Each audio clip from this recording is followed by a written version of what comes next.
Hi guys! For today's video, samahan niyo na naman po ako magluto ng paboritong ulam ng anak ko, chicken fillet.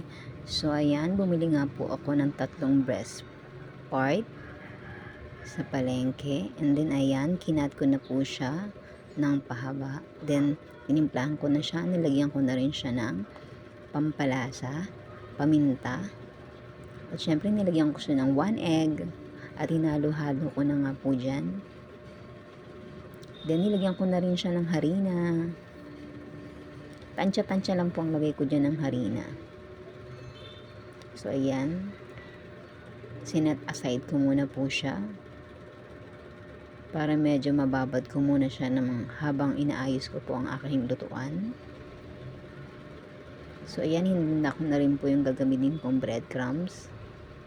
At ayan na siya. 1 hour ko po siyang binabad. So, ayan. Naglagay na po ako ng mantika sa pan. So, medyo matrabaho lang po talaga siyang gawin. Pero, sulit naman. So, ayan. Nalagyan ko na lahat siya. Then, yan. Pinirito ko na po. Hiwa-hiwalay po natin siya. Medyo mahirap lang po talaga sa kanya yung ihiwa-hiwalay nyo isa-isa. Kasi, unang-una matagal. Tsaka talagang matrabaho habang nilalagay mo isa-isa. Pero okay lang kasi pagkaluto naman niya, talagang sulit naman siya. Sayang lang talaga at hindi ako nakagawa ng kanyang sauce.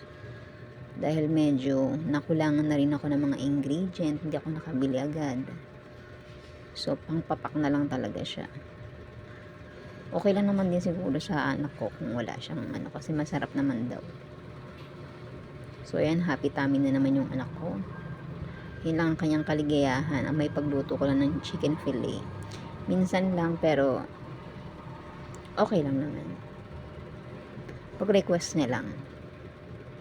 Ayan, luto na po siya.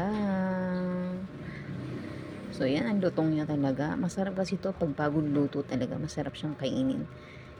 Kasi maya-maya pag wala na yung lutong, hindi na po talaga masarap. So, handaan nyo na po yung kanin nyo. Thanks guys for watching. Bye!